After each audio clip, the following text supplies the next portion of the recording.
Italy के प्रधानमंत्री Giorgia Meloni ने किया। और हम जानते हैं कि ऐसे ही कुछ दृश्य हमें G20 के मंच पर भी नजर आए थे। उससे पहले जब जॉर्जिया मेलोनी भारत आई मार्च 2023 में, तब भी नजर आए थे। और प्रधानमंत्री नरेंद्र मोदी का गर्मजोशी से स्वागत करती हुई इन तस्वीरों में नजर आ रही हैं इटली के प्रधानमंत्री जॉर्जिया मेलोनी, क्योंकि इटली G7 का अध्यक्ष देश है और जॉर्जिया मेलोनी के निमंत्रण पर ही प्रधानमंत्री नरेंद्र मोदी G7 के शिखर सम्मेलन के आउटरीच सत्र में शामिल होने के लिए अपुलिया इटली पहुंचे। और ये दृश्य दिखाते हैं कि पार्टनर देश के तौर पर एशिया में भारत एकमात्र ऐसा देश है जिसे आमंत्रण मिला है G7 में शामिल होने का। हम जानते हैं कि जापान G7 का ही सदस्य देश है, लेकिन सहयोगी देश के तौर पर एशिया से भारत एकमात्र ऐसा देश है जिसे यहां आमंत्रित किया गया है। और प्रधानमंत्री नरेंद्र मोदी अपुलिया इटली जब पहुंचे हैं, उनका वहां स्वागत किया गया है, क्योंकि आउटरीच सत्र में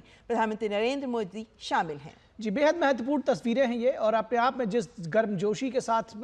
दोनों नेताओं के बीच में दिखा रही है, जिसकी अभी चर्चा थोड़ी देर पहले एम्बेसडर सज्जनहार कर रहे थे, वो साफ तौर पर देखा जा सकता है। और प्रधानमंत्री नरेंद्र मोदी का बेहद गर्मजोशी के साथ स्वागत किया गया। हमारे संवाददाता अरुण शर्मा ने बताया कि इस पूरे सत्र के दौरान, इस पूरे सम्मेलन के दौरान नमस्ते कहकर स्वागत किया जा रहा है। तो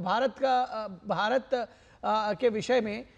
जो एक सॉफ्ट पावर, जो संस्कृति की बात करते हैं, भारतीय सभ्यता की बात करते हैं, तो वो इटली के इस सम्मेलन में भी साफ तौर पर देखा जा सकता है। और अशोक जी, ये दृश्य क्या कहलाते हैं ये दृश्य, इसलिए मैं कह रही हूँ क्योंकि वो वीडियो बहुत वायरल हो रहा है सोशल मीडिया पर, जिसमें G7 के राष्ट्राध्यक्षों का जब स्वागत कर रही थी जॉर्जिया मेलोनी, तो उनमें से कुछ राष्ट्राध्यक्षों का वो नमस्ते करके स्वागत कर रही थी। तो मैं ये समझता हूँ, जो जैसे मैं बात कर रहा था पहले, जो दोनों नेताओं की केमिस्ट्री देखिए, दोनों नेताओं का रैपो देखिए, और उसके बारे में तो बहुत मीम्स भी निकल चुके हैं पहले, परंतु ये बताता है जो जॉर्जिया मेलोनी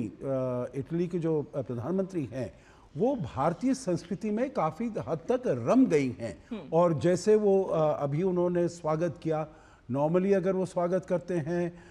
हाथ मिलाकर स्वागत करते हैं और नेताओं का, परंतु यहाँ पर उन्होंने बिल्कुल वही शिष्टाचार, वही शालीनता, वही सांस्कृतिक तरीके से भारत के प्रधानमंत्री का उन्होंने स्वागत किया है। और बहुत ही अच्छे तरीके से, जैसे हम बात कर रहे थे, जो ये एक बड़ा अच्छा प्लेटफॉर्म बनता है जब दोनों नेताओं में इतनी अच्छी केमिस्ट्री हो, दोनों बहुत अच्छा प्लेटफॉर्म बनता है जो अपने द्विपक्षीय संबंधों को हम और आगे कैसे ले जा सकते हैं। और एम्बेसडर सज्जनहार हमारे साथ यहाँ पर अरुण शर्मा हमारे संवाददाता जुड़े हुए हैं। अरुण, अभी जो हम स्टूडियो में चर्चा कर रहे हैं, इन तस्वीरों के साथ जॉर्जिया मेलोनी और प्रधानमंत्री नरेंद्र मोदी का उन्होंने जो स्वागत किया है कि अब जो भारत का नमस्ते है उसको अपनाया है इटली के लोगों ने, और ख़ास तौर पर इस सम्मेलन में वो एक तरह से देखा जाए तो भारत की सॉफ्ट पावर दर्शाता है, या भारत की ताकत किसी भी तौर पर। आप क्या बताएंगे, क्या जानकारी देंगे, और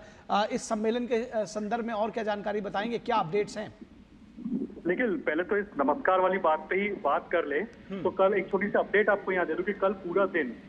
G7 समिट है, ट्रेंड तो हो ही रहा था, लेकिन जैसे उस ट्रेंड को जब ओपन अप किया गया तो उस ट्रेंड के अंदर लगातार सिर्फ कुछ पिक्चर्स दिखाई दे रही थी, जिसमें जो इटालियन लीडरशिप है, प्राइम मिनिस्टर मेलोनी, वो हाथ जोड़ करके जो वर्ल्ड लीडर्स है उनका स्वागत कर रही थी। चाहे जर्मन लीडरशिप हो, उनका स्वागत उन्होंने हाथ जोड़ करके नमस्ते के साथ में किया है। जो EU की लीडरशिप है, उनको उनके साथ उन्होंने हाथ से जोड़ करके उनका नमस्कार किया है। तो एक तरह से जाहिर सी बात है, G20 समिट में जब जॉर्जिया मेलोनी जब भारत में आई थी, तब भी हमने देखा था कि नमस्कार करती हुई दिखाई दी थी प्राइम मिनिस्टर मोदी को, और सेम चीज उन्होंने यहाँ पर रेप्लिकेट की है। यहाँ पर एक और पॉइंट मैं ऐड कर देता हूँ, as a journalist, as a ground reporter, जो कि चीजों को ऑब्जर्व किया है उसके लिहाज से, तो हो सकता है शायद डिस्कशन में थोड़ा और आपको एक एंगल मिले। एक और पॉइंट है कि प्राइम मिनिस्टर मोदी कहते हैं कि कोई भी मल्टीलैटरल प्लेटफॉर्म का आयोजन हो, डिस्कशंस हो, उसको कैपिटल सिटी तक उसको सीमित नहीं रखना चाहिए। अभी तक हम देखते हैं कि जो मल्टीलैटरल प्लेटफॉर्म पे जो डिस्कशन होते हैं ज्यादातर कैपिटल सिटीज के अंदर ही होते हैं, लेकिन अब देखिए इटली में भी जो G7 समिट का आयोजन किया जा रहा है, वो चाहते तो रोम में भी किया जा सकता था, लेकिन इटालियन लीडरशिप ने इसको इस बार फैसला किया कि इसको पुगलिया, या फिर इसको जो अपुलिया कहा जाता है, एक छोटा सा गांव है यहाँ पे, एक विलेज की तरह से है, यहाँ पर इसका इस G7 समिट का इसका यहाँ पर आयोजन किया जा रहा है। तो ये भी एक देता है कि प्राइम मिनिस्टर मोदी जैसे एक इंक्लूसिव अप्रोच रखते हैं, पूरे भारत को दुनिया से इंट्रोड्यूस कराना चाहते हैं, एक मिनी भारत की झलक पूरे दुनिया भर में लेकर के जाना चाहते हैं। साथ ही हम देखते हैं कि जो वर्ल्ड लीडर से प्राइम मिनिस्टर मोदी मिलते हैं, तो भारत के हर एक स्टेट के जो आर्टिजन्स होते हैं,